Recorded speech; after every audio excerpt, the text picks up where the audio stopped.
One aircraft transformed the world. Request permission to carry out a high-power ground run. With 2 decks, carrying over 500 passengers. And wings the width of a football pitch. It was twice the size of any airliner before. The Boeing 747.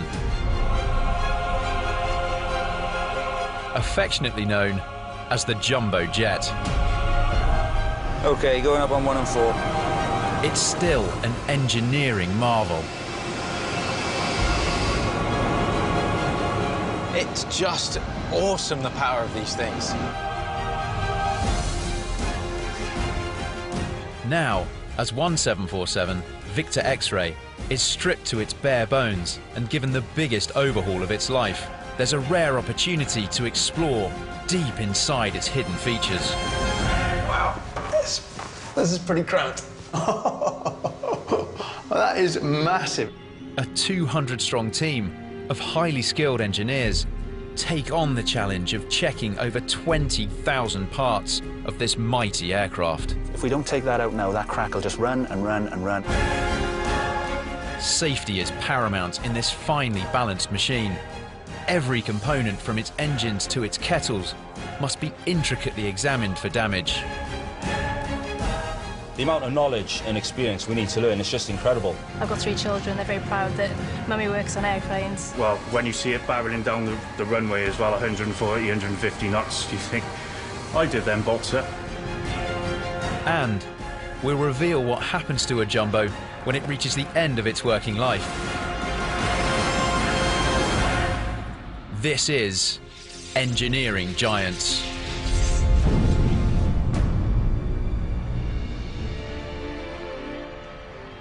I'm Rob Bell. I'm a mechanical engineer, and I've always loved to get my hands on complex machines to discover how they work. I'm Tom Wrigglesworth, an electrical engineer with a passion for big machines. And this is Victor X-Ray, the 747 that's about to let us in to all its engineering secrets. This is the shortest flight this plane will no doubt ever do. It's flying just 132 miles, from Heathrow to Cardiff Airport. And in a few moments' time, this is where the 747 will arrive. This enormous maintenance hangar. All planes are regularly maintained, but every 6 years, 747s come here for a complete overhaul. That means that they're stripped right down. Every part is meticulously checked before being reassembled and sent back out into service. This is the first time that British Airways have allowed cameras to film the complete overhaul of one of their aircraft. And we'll be there for every critical stage in the engineering process.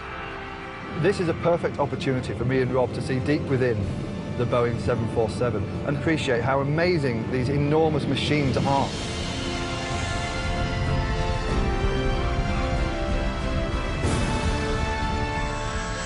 So there's our aircraft coming now.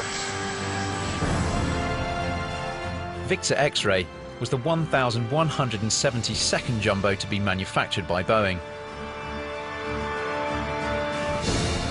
It was delivered to the airline 14 years ago and has since flown 36 million miles, equivalent to 1,500 times around the world. So we have the shutdown checks, please. As Captain Doug Brown shuts down the engines and hands the plane over to the Cardiff engineering team, I've been offered a rare glimpse inside the flight deck. Hey Doug, thank you for letting me in here. This is no problem. Well, it's every boy's dream, isn't it? Absolutely.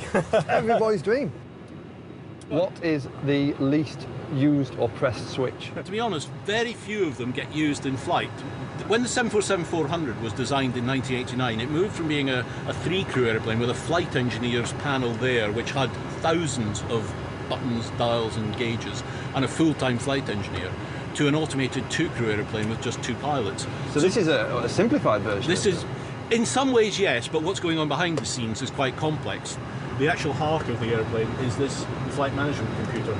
And what that allows us to do is to program the airplane and the autopilot of the aircraft with a lot of the information before flight, And then as we go through the flight, we're actually using the flight management computer to control the aircraft as much as anything else on the airplane. In the case of raw flying, what's the minimum amount of controls you'd need? In the absolute worst case, you can fly the aircraft using these three basic instruments here. Okay. Altimeter horizon, airspeed indicator and altimeter. Okay. I don't know of any case where a 747's got down to flying on those instruments. There is a huge amount of redundancy built into the airplane.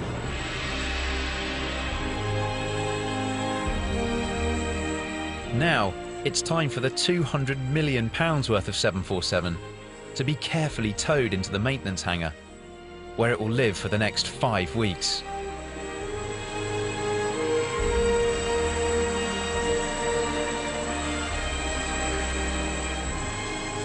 I always wondered what it'd be like to be part of the ground crew at Heathrow. I'm guessing getting a bit of a feel for it now.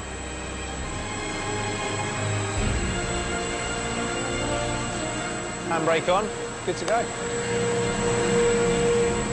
Now I can finally climb aboard through what is currently the only way in, a maintenance hatch in the belly of the plane. Welcome aboard, BA Flight 319. Thank you very much. How's your flight? Excellent, thank you. Oh, cheers. I'll give you a hand. Here we are, first class. It's pretty spacious up here. Very spacious. Been sat in C1A. How's the view from up there? I'll show you. Oh, that's the stuff. Absolutely, yeah. This is 1A. Reserved for the creme de la creme. Absolutely. Which makes this seat what? Mick Jagger's girlfriend. That'll do. Now that Victor X-Ray is safely inside the hangar, the engineering team can begin the monumental task of stripping the jumbo back to its aluminium shell and forensically examining all of its critical parts for the smallest defect. Because number one to us is safety. Safety, safety, safety. We are looking after people's lives here. You can't make any mistakes. You got to be right all the time. You know, there's no garages at 36,000 feet. Over the next 5 weeks, engineers will work in teams within different areas of the plane, methodically searching for any signs of damage amongst Victor X-Ray's 6 million components.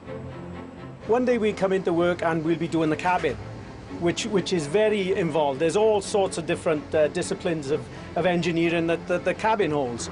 And the next day we could be on the wing. The next day we could be doing the engine runs at the end of the check, which is pretty exciting. This complex operation will take over 30,000 working hours, with the team having to complete 12,000 separate jobs. We pretty much run 7 days, 24 hours. General Manager Bill Kelly is in charge of the maintenance facility. How many years would that be flying for? Well, this aircraft could fly upwards of 25 years. You know? Really? So, yeah, absolutely. Very robust, very reliable, strong aircraft. And when well maintained, as we do, they'll go on for many, many years yet. Bill and his team are under massive pressure to finish Victor X-Ray's overhaul on time. On the same day it's due for completion, the jumbo is scheduled to fly passengers to South America. Delays can cost millions of pounds. You know, you get something wrong in maintenance where it delays you by a day or 2 days, it can really start to impact the rest of your operation. So you need to be on the ball, you know. Much of the work on Victor X-Ray's fuselage needs to be carried out at height. The tip of its tail fin is 20 meters above the ground, so the aircraft will be surrounded by this rig, designed by these engineers specifically to fit a 747. It's not until you get right up close to the tail fin, like I am here now, that you get a sheer sense of scale for the whole thing. From the tip to the ground is almost 70 foot. And looking back along to the front of the aircraft is a perspective I've never seen before. It's seriously impressive. The first big engineering challenge is to test one of the plane's heftiest components, the 18-wheeled landing gear. Locked into the scaffolding rig, the plane can't be propped up like a car, so its 180-ton weight is supported on 3 jumbo-sized jacks as the floor is lowered.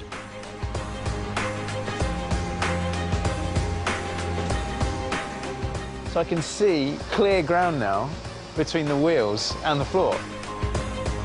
A failure of the mechanical systems that lower the landing gear could be disastrous.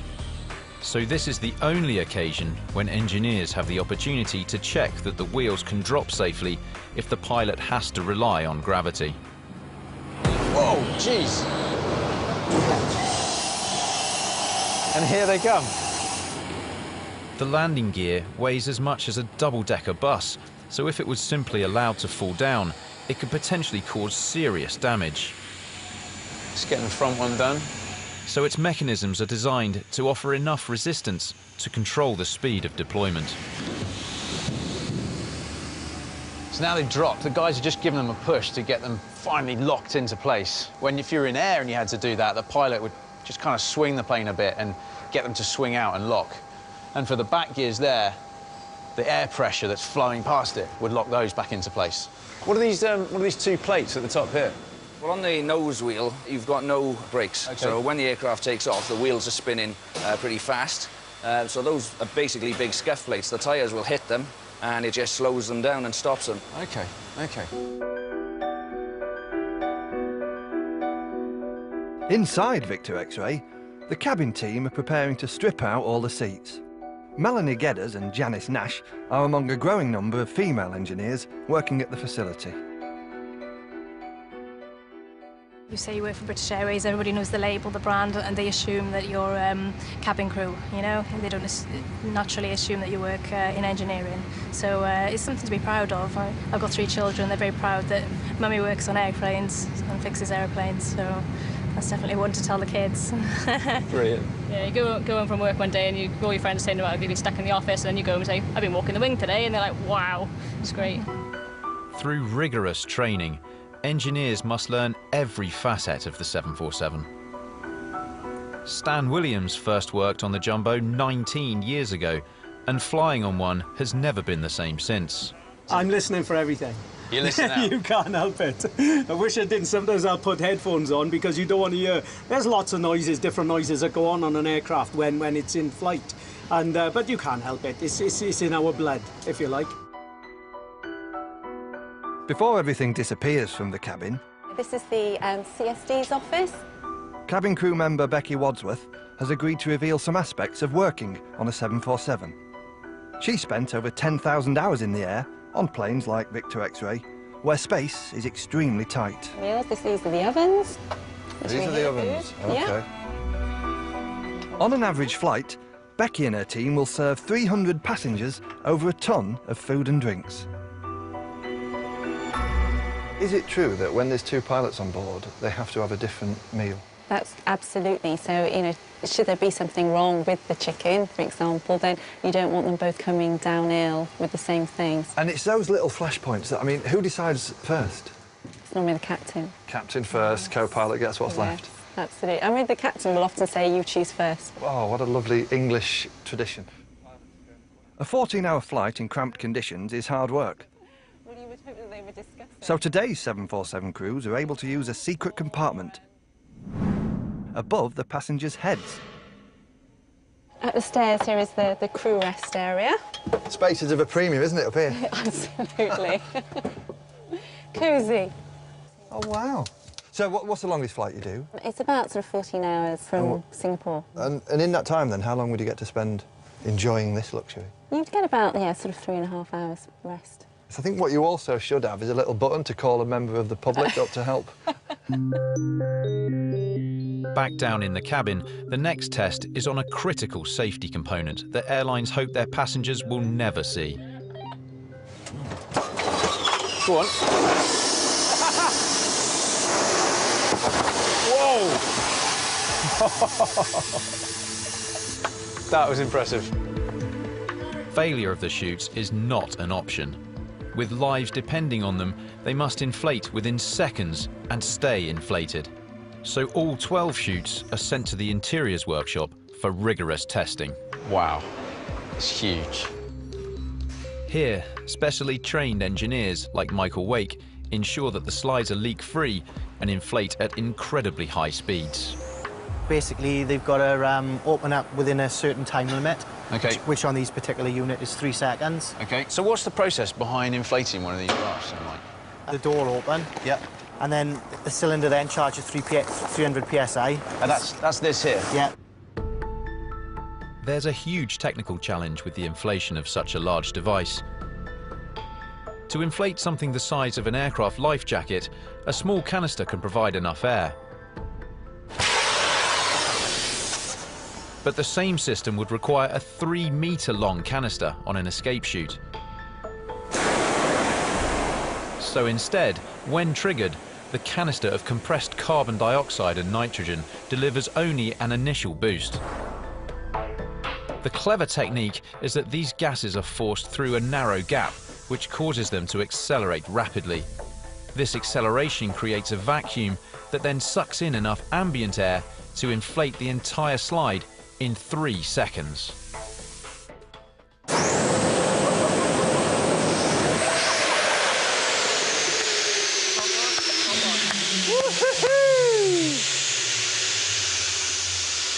That was pretty quick. Yep. 3 seconds, we happy with that? Yep. Wow.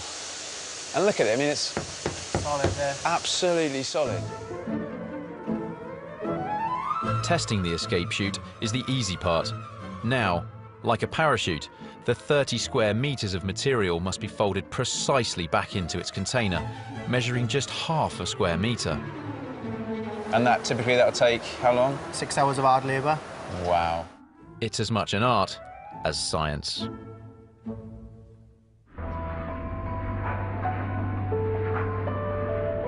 It's all too easy to take flying for granted.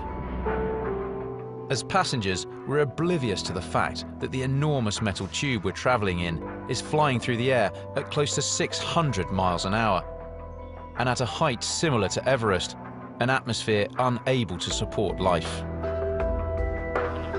Engineer Gavin Beverstock is showing me how Victor X-ray pumps air from its engines into the cabin to create an atmospheric pressure similar to conditions on the ground. Due to rise in altitude means a decrease in pressure, but also due to comfort for passengers. It has to be maintained, because obviously when we're on the ground we're at 14.7 psi, and as you're rising through the air, it reduces down, and once you get below 10 psi, you're starting to, it's not very comfortable. You can start having breathing problems, and the air is so thin that you will struggle. But the greater the pressure of air that these pipes pump into the cabin, the stronger the fuselage needs to be. That would add weight to the aircraft. So there's a compromise. Planes usually fly with a pressure equivalent to between 6,000 and 8,000 feet, comparable to the world's highest cities. That means reduced oxygen, and is one of the reasons we often feel tired on a flight. Pressurizing the cabin can also cause metal fatigue, because as air is pumped in and out of the aircraft, its fuselage expands and contracts. You can see all the dimples along the skin of the plane, which when it's pressurized up in the air, all gets smoothed out. It's a pretty amazing bit of engineering, but this frequent flexing of the fuselage can cause cracks. It's one of the major reasons why Victor X-ray is undergoing this intensive operation. In order to thoroughly examine every inch of the airliner's internal shell, engineers have to remove almost every fixture and fitting inside the cabin. Some 747s can take over 500 passengers, but airlines can use tracks in the floor to choose their own seating plan. On Victor X-ray, Mick Gregg and his team must strip out 299 seats. Mick, with the right Allen key, to just sort of steal yourself a bit of extra leg room in flight, would that... Yeah. No, it wouldn't. Not unless you got a ham and a drift with you as well. You'd never get past security, would No, you wouldn't. They are light. They're lighter than a settee, aren't they? Yeah. There you go, Tom. Done. Once removed, Victor X-ray seats are sent to the interiors workshop to be reupholstered and put through their paces by veteran seat tester Mark Jago. So is it your job then to sit in this chair, watch a few films, play a few games, and then say, yeah, we're good? Yes, it's a terrible job, but somebody's got to do it. Back in the hangar, work continues in the cabin. All these side walls are yet to come out. All the dados on the bottom are all to come out. 300 floor panels must be removed. All the centre trough area there gets reworked. 180 window protectors and blinds taken out. and 140 sidewall panels stripped off. This is the skeleton of the plane here. This is the, behind here, that's the framework. Aluminium frame? Yeah, it's all aluminium. Won't have steel. Steel's too heavy. You want your aircraft to be as light as possible, don't you?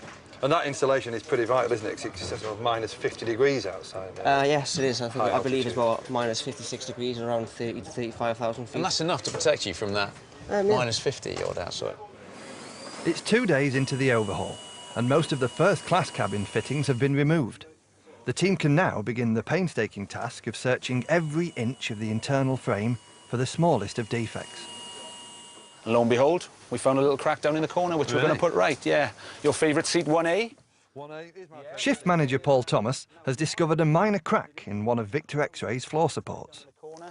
Which is right in the corner. You can see the telltale, and it runs right to the corner. They normally emanate from fastener holes, so a rivet, and then run out. Or sharp edges, you know. Or... Yeah, well, you can see the line of this tracking. So, yeah, we pretty much got to replace that part now. And you visually inspect the whole structure? Absolutely. If we don't take that out now, that crack will just run and run and run and run and run. So we found it now. So the floorboards will come up. We'll de-rivet all this area. Just for that, I mean, that... Just for that small little crack. Yeah. Reassuring, yeah? It is reassuring, but yeah, because I mean, my car is, you know, call that a crack. I'll show you cracks. No laybys at 38,000 feet, I'm afraid. There are no laybys in the sky. There are no laybys in the sky. Absolutely. Yeah.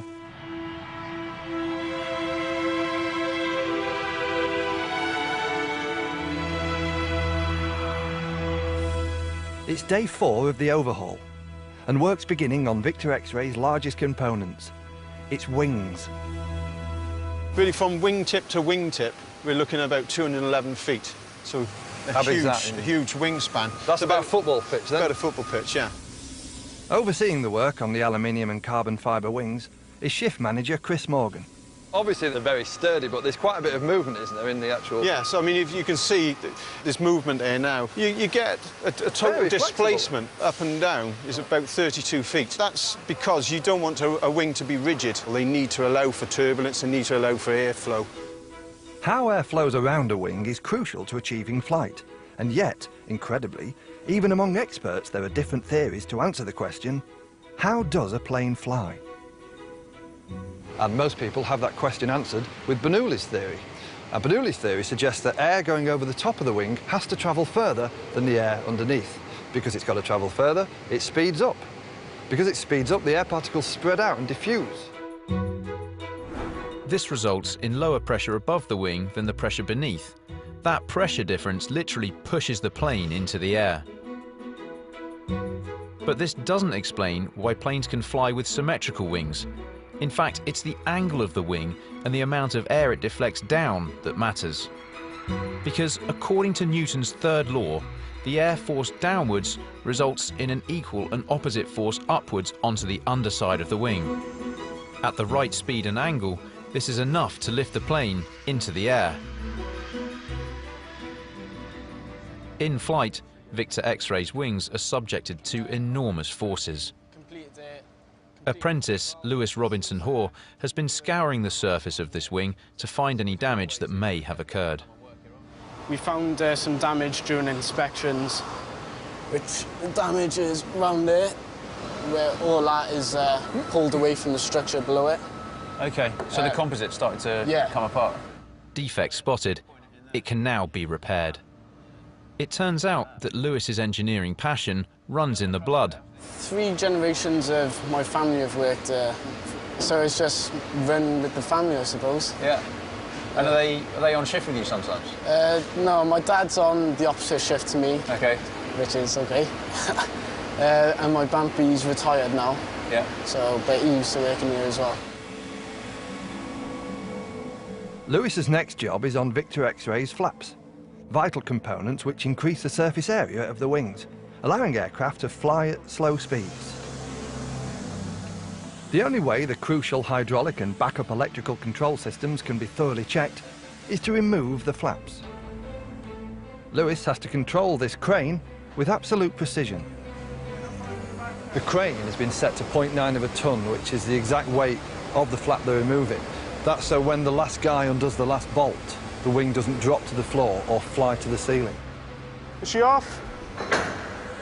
OK. Slowly but surely, the flap is removed from the wing, with barely a millimetre of movement up or down. Let it go. Is all yours now, all right? Look at his face, he's loving it. During flight, air passes over these flaps and wings at hundreds of miles an hour. That causes friction and the build-up of static electricity. To deal with that, there are small attachments, known as static wicks. If you could see it, how would that static look coming off here? Does it just sort of fizzle out? Literally that. Visibility-wise, it's often very hard to see. Yeah. But you will still get sparking really? that will occur. Slight sparking, right? Yes. Sometimes in the high, electric storms and certainly in a lightning strike, we will get these like sacrificial. They will take a little bit of a battering. On average, every aircraft is hit by lightning once a year. So how does a plane deal with this phenomenon? This laboratory at the University of Cardiff holds the answer, because this is one of the few places in the world where scientists, led by Phil Lykower, have the technology to make lightning of their own. It might sound bad doing these lightning tests to planes and things, but absolutely everything on an aircraft has to be certified against all the threats it could be posed to it. The state-of-the-art laboratory tests new materials as aircraft manufacturers look to find lighter, more cost-effective alternatives to the aluminium currently used. So why do planes get hit by lightning? The aeroplane, since it's actually in the sky, it's a huge metal object, it induces the lightning strikes itself, because it's the only thing there. So how do planes survive? To find out, we're going to test this aluminium model, similar to our own 747. Let's blow it. OK. You might have the best job in the world. Sometimes I think so. There's a lot of paperwork too, though. Now, it's my chance to play God.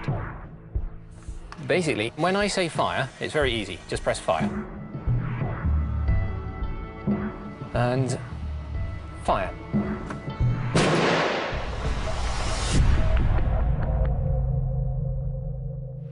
So as you see, the model aeroplane survived.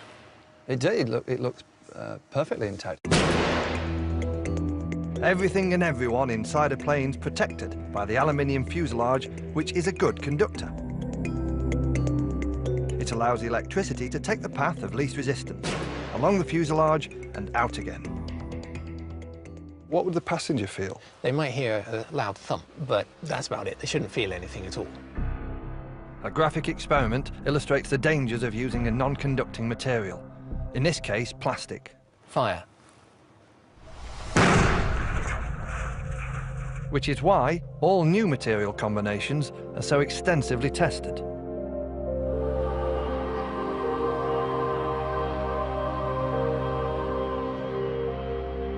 Back at the hangar, work to strip back the 747 continues. Today, engineers are about to reveal one of the parts of the plane that the public never sees. The nose cone, or radome as it's known, shields the aircraft's weather radar, which needs to be checked for corrosion. And it works on the radar principle, which is like a complicated echo. It fires out radio waves in a very, very fine focus. It fires a beam out and then listens to that beam coming back, which will bounce off any clouds or anything that's up ahead.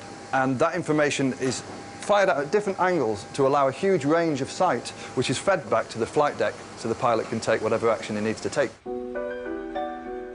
Victor X-ray is now a week into its overhaul, and next, its most valuable components are about to be removed for closer examination. It is a big moment indeed. They're actually taking the engine off the wing. These things cost about £8 million each. The last thing you want to have happen is it come crashing to the floor. As experienced as he is, it's a nervous moment for team leader Scott Kroll. Like, I started as an apprentice 10 years ago, and I've worked my way up to team leader. But I mean, even as a team leader now, the amount of knowledge and experience we need to learn is just incredible. And I think that's what keeps me going. Generating over 60,000 pounds of thrust, an engine exerts enormous pressure on the mounts that hold them in place. It's crucial that engineers remove the engines so they can examine these fixtures for signs of wear. The pylon is that big bracket, if you like, you can see, which connects the engine to the wing. The engine to the pylon itself has got 8 bolts. 8 bolts? Yeah, so just 4 at the front and 4 at the back. And that's what the boys are undoing now. They're undoing the forward bit. The 8 bolts are crucial in holding the engine in place, so each one will be sent to a laboratory and tested for weaknesses. It is, yeah. These all get sent away now, NDT'd, but we'll have a new set going back on. NDT'd, non-destructively tested. Nice. Maybe X-rays. Yeah. Yeah. Ultrasound. Dark for any ultrasound, of course, maybe, looking inside, yeah.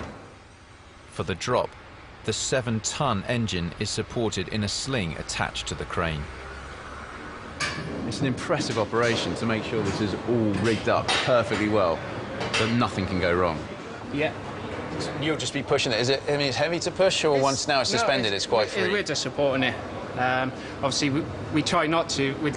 All the work is done by the crane. Yeah. All right, so we let that do it. OK, clear, come down. It's all happening. OK, down. Scott and his team slowly lower the engine, making sure that all of its pipes are disconnected. To be honest, it seems like the tension is being transferred from the crane into the engineers here. You can see them all getting more and more focused as it slackens off. Going down again.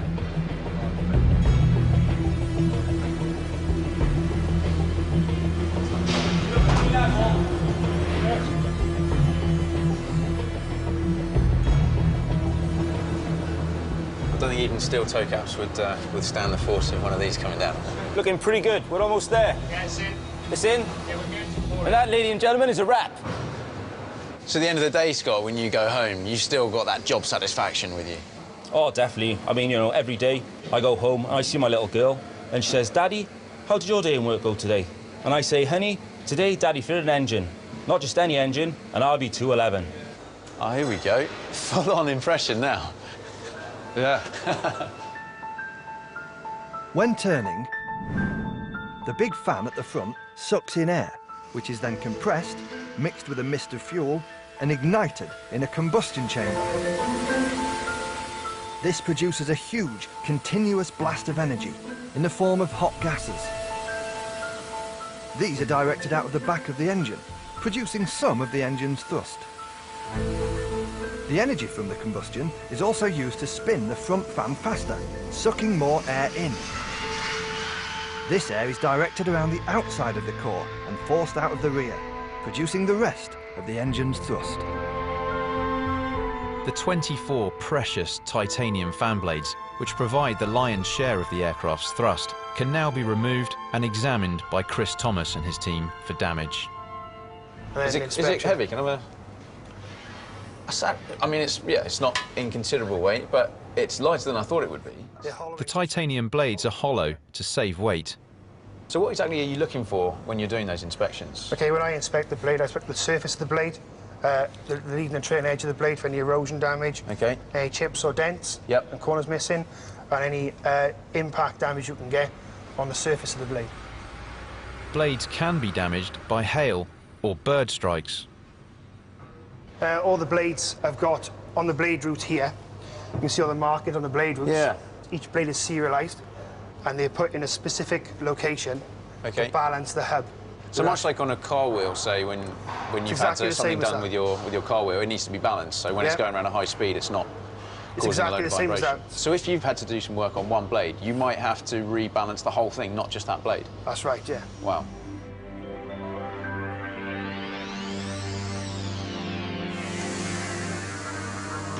Fully loaded, Victor X-Ray needs approximately 120,000 horsepower from its 4 engines to get into the air. That's similar to the power of 1,000 family cars pulling this plane off the ground.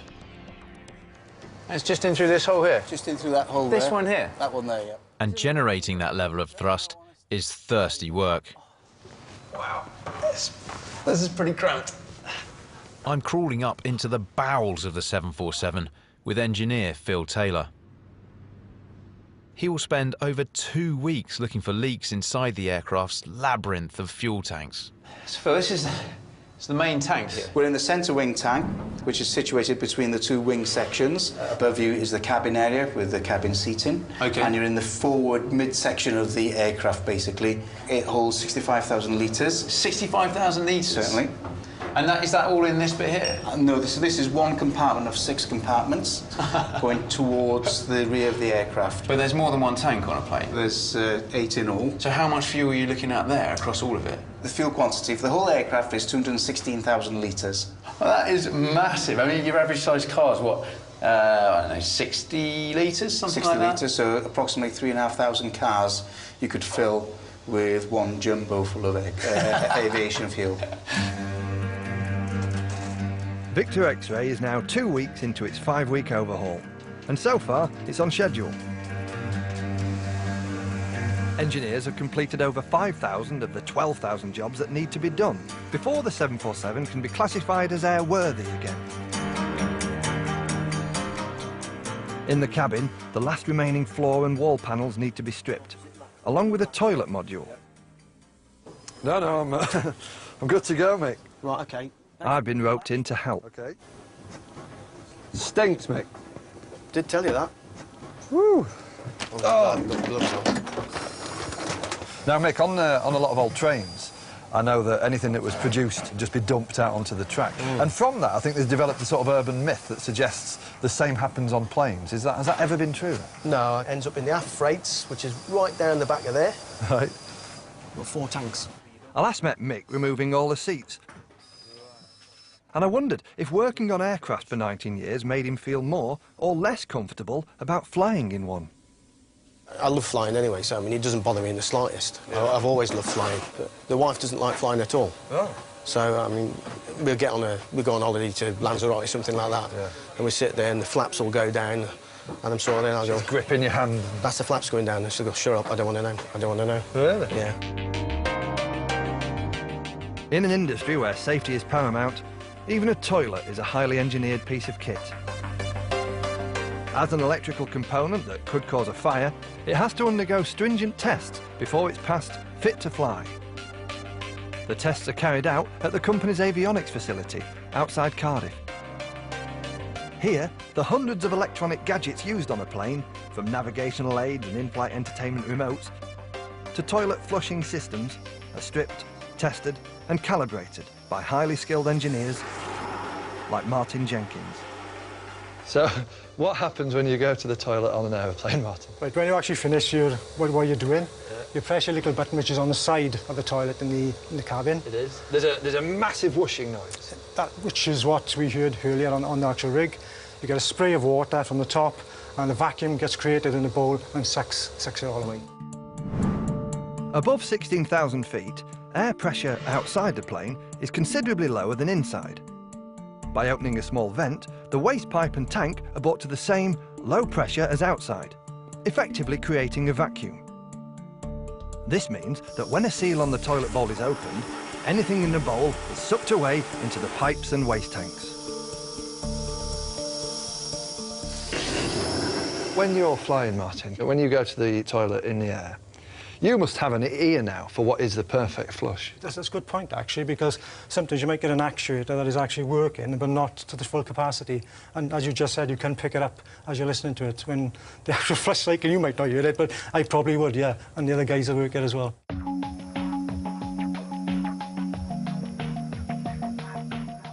Although it might seem over the top, this level of testing's not without good reason. On a flight, electrical power's at a premium, so even the kettles are tested to make sure they don't use too much electricity and take it away from a more important system. Engineer Simon Orcock is currently checking that these kettles draw the correct current while taking the exact time to reach the precise temperature to make a perfect cup of tea.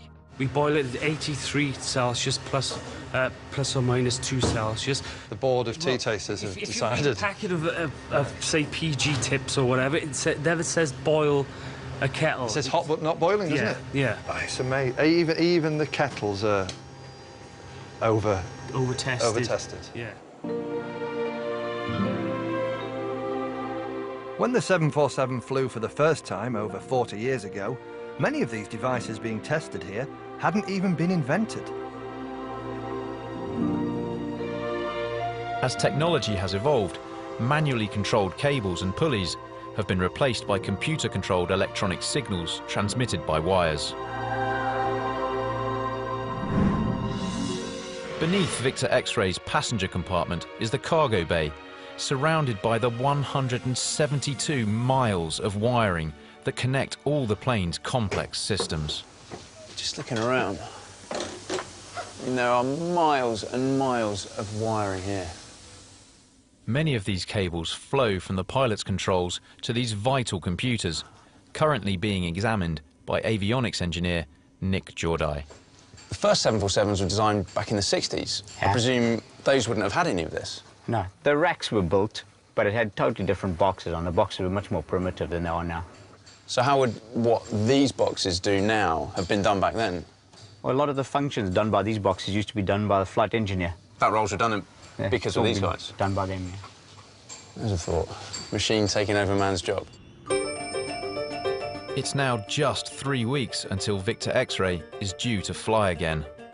As it's been stripped bare, I've been able to see how the aircraft's intricate flight controls work, delved inside its complex engines and experienced the impressive mass of its landing gear as it was tested. But could the plane's computers I've just seen control all of these without a pilot? I'm really interested to see if it could actually fly itself. I'm heading down to London to see pilot Doug Brown, who flew Victor X-Ray to Cardiff. He's going to demonstrate a 747's autopilot in one of the airline's £8 million flight simulators. Right, I'll just give you a chance to fly the airplane manually for a little while. As we're climbing away. Progressing away. And then what we'll do is we'll put the autopilot in, we'll bring it round and we'll do an automatic approach and an auto land onto this runway. Okay.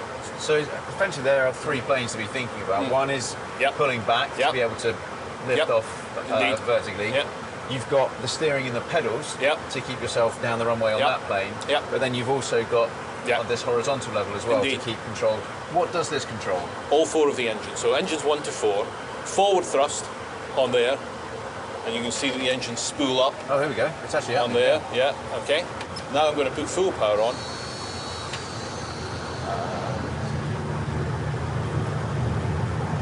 Right, now we're coming up towards the speed I'm going to ask you to pull back at. Oh, really? Oh, there we go. And rotate. So back on the control column. Don't turn the stick while you're rotating. Keep it in the middle.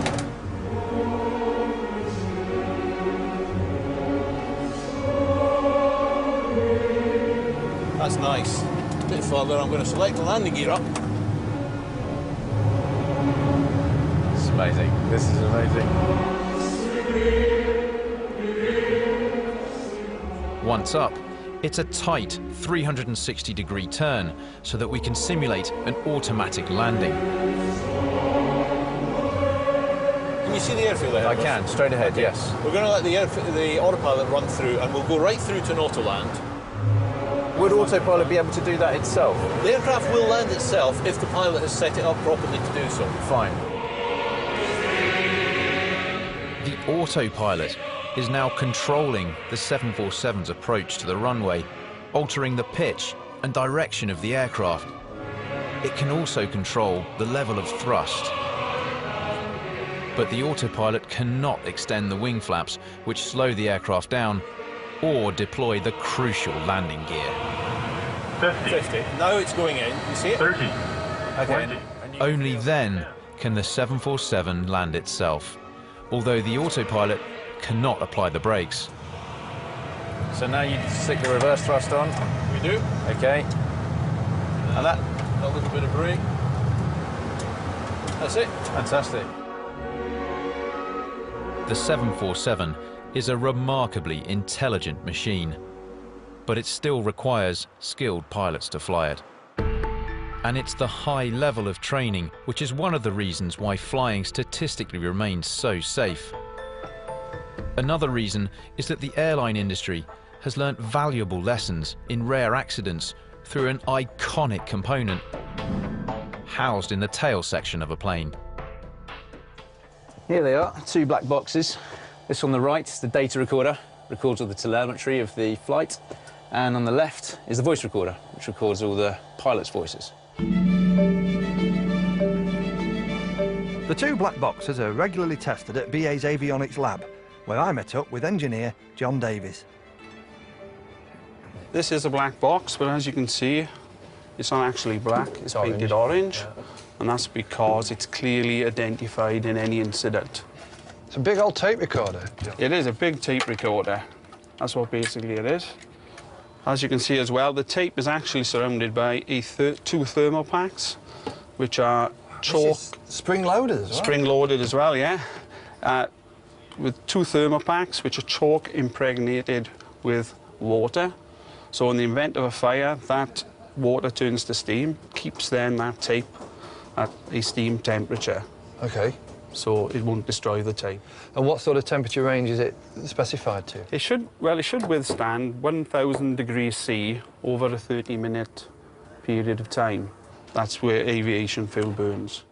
So the bit you're opening now, inside there, that is the precious cargo of... This is the part they're interested in. It'll record the last 30 minutes of any flight. It may look archaic, and new airliners have converted to digital, solid-state data storage, but tape still does the trick. That could contain the most precious of information that will ultimately be fed back to make sure it never happens again. Exactly, yes, which it has many times. Yeah. To comply with comprehensive safety legislation, all aircraft must work to strict maintenance schedules, including detailed tests every year and a complete overhaul every 6 years. At 14 years of age, Victor X-Ray could still have another 10 years of flying ahead of it, but there comes a time when a 747 is just too costly to keep maintaining. Then it's worth more as spare parts than a complete aircraft. This is part of your flaps, part of the Kruger flaps. Okay. Mark Gregory is the boss of Air Salvage International. We're obviously the largest dismantling company in the UK, in fact in Europe. At Cotswold Airport in Gloucestershire, Mark and his team salvage over 40 aircraft a year. These here, can we have a closer look at these? Can, yeah, they are 747 inboard landing gears removed from a 747-400. If it's done a huge amount of landings, then the value of that is kind of dropping. But I think this has done quite a lot of landings. But it's still, still not cheap. Roughly how much then? You're probably looking at about $300,000 for a set of landing gears like this. On a 747, Mark will salvage up to 1,200 parts, which will eventually be sold to airlines around the world. Precision electronics means a second-hand coffee maker could fetch up to £3,000. Even a simple bowl for the toilet could sell for as much as £500. These are the front screens off the 747. They've got very high value, and I would say probably about $30,000. What, each? For each screen, yeah. Because these ones here, obviously, they're heated. They're heated elements running through them. I think they're gold heating elements that go through them. Well, OK, so in here now you've got... So that there's They're gold very running... thick. They're really thick screens. They're laminated as well. You can just see the elements. See the elements in there. Yeah, at the top, yeah. A bit like your car heated front screen as well. That hits home there. Yeah. The value of the whole industry now. Yeah, it's massive, absolutely massive. 80% of the salvage value of an aircraft comes from its engines. This is a 737 engine. This has probably got a resale value of about 1.2 million, I suppose. Wow. And going back, the bigger engines at the back, they're a little bit more. Once all the valuable parts of the 747 have been removed, what's left of the aluminium shell will be tackled. And after almost 3 weeks, Victor X-Ray is now at a similar stage of its overhaul. 18 days ago, this plane was flying passengers around the world. And today, what it looks like inside is a far cry from what it would have been then. In this skeletal state, there are signs of the 747's evolution. We're right at the very front of the aircraft here, and above us is the flight deck. And just looking around, even in a plane as modern as the 747, it's surprising to see how much mechanical equipment there is, as well as obviously all the electronics. Victor X-Ray still uses the Jumbo's original cable and pulley system to control some of the aircraft's most important functions, including the landing gear doors and the rudder. And then finally, right at the back here, hopefully, yeah, you see the cables heading off through the cabin and off to the rudder. Keeping it mechanical, keeping it simple. Ah, the flight deck. Looks a lot different now without the seat and all the flight instruments. The Cardiff team now have a tight deadline to turn Victor X-Ray back into a fully working plane. It's booked to go back into service in just over 2 weeks, on the same day the complex process is due to finish. But when a 747 has come to the end of its working life, like this one at Cotswold Airport, there's no turning back for Mark Gregory and his salvage team.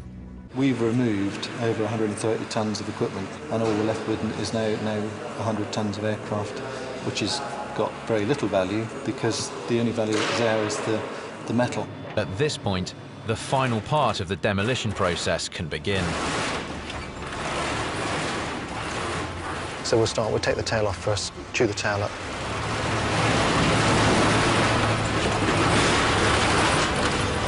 And then we'll work forward. And the outboard of the wings into the fuselage.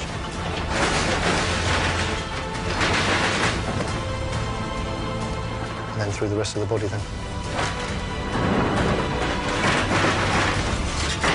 It doesn't take very long. It's about 3 days to do a 747.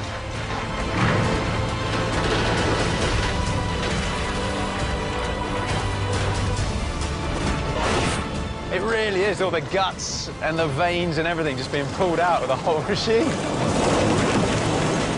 Look at that. Very soon, this 747 is nothing more than a heap of scrap metal. So this is £200 million worth of plane reduced to probably the most expensive pile of scrap I've ever seen in my life. Only a few recognisable fragments of the aircraft remain. So this is a leading edge, and this is... That's aluminium. Well, there you go, you can see it here. Yeah. It's thin, but pretty... I mean... Takes some battery, though, doesn't it? Yeah, that's pretty durable. Then as the wing moves back, it doesn't need to be as strong, so they make it out of this lightweight stuff. There you go, yeah. Engineering being led by nature, isn't it? Honeycomb. Look at this, though. You can see the thickness. It's so thin. It's like that. Some 747 flight decks are spared demolition to be used as the shell in the construction of flight simulators. Wow. Oh, yeah, this is a bit different. It's like a relic, isn't it? Look at that. This is proper kind of aviation history, how it all used to be. All these controls here is where a flight engineer would have sat when you needed one. Obviously, on Victor X-Ray, that's gone now. The remaining carcass of a 747 like this still has a recycling value worth up to £35,000. And although it's no longer pure enough to be used again in aircraft construction, as recycled aluminium, it does get to live another day. Once they've separated out the aluminium, it'll be sent away, smelted down and recycled, meaning what was once a fuselage of a 747 could be your next fizzy drink. Or even the frame of a bicycle. We're on our way back to Cardiff, where Victor X-Ray should now have been given a new lease of life.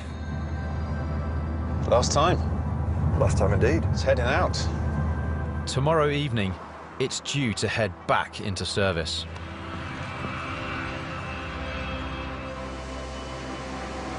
There it is, Victor X-Ray. Completely different, it's all back in.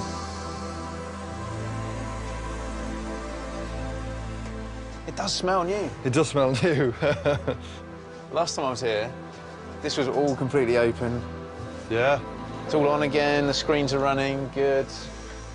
Since arriving 5 weeks ago, engineers have replaced over 5,000 separate parts, including 11 brand new toilets. 386 square metres of new carpet has been fitted, along with 285 refurbished seats.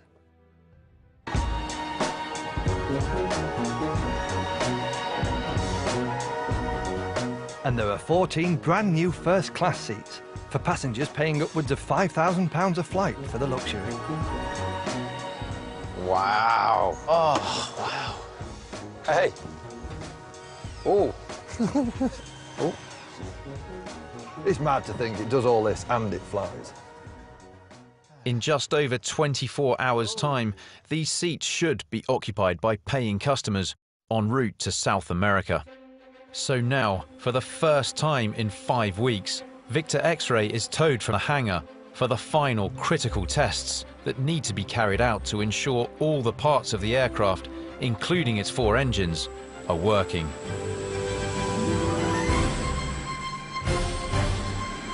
For Hugh Gibbs, this is the only occasion when an engineer gets to power up a 747 for real. So will we be moving anywhere when you put it up to almost maximum thrust? No, we've got the brakes on, and but we can't do more than one engine at full power at a time. We have to do them one at a time. Really? So if you had all 4, we'd be taking off through the middle of Cardiff Airport? Yeah. Request permission to carry out a high-power ground run. OK, going up on 1 and 4.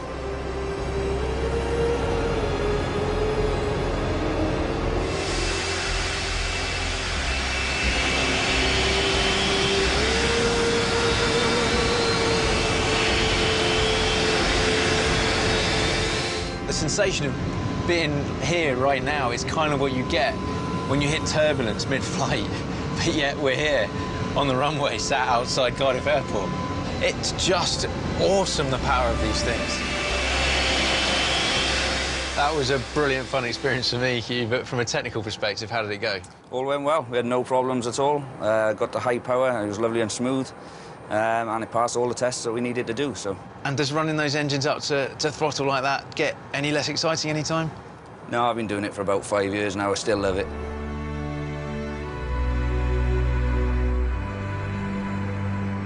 The following day, and on time, Victor X-Ray is ready to bid farewell to Cardiff. For the engineers, this is the moment when all the hard work pays off. Quite rewarding, you know, job ownership, you know, especially if you've been on it from start to finish and you think, you look back, I've done that, works, and well, when you see it barreling down the runway as well, 140, 150 knots, you think, I did them, boxer. You know, I've been in the industry of 20 years, and you'll never lose that pride and that feeling inside that, you know, you've been part of producing that product and keeping it safe. And obviously knowing that when the aircraft returns to Heathrow, the customer is then sitting on that aircraft and you know you've done your job well.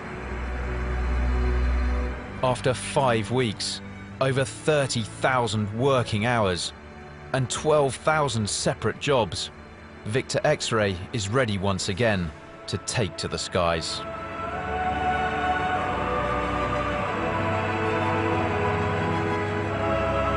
And for the engineering team, who have painstakingly stripped the aircraft down and built it back up again, there's the satisfaction of knowing it works.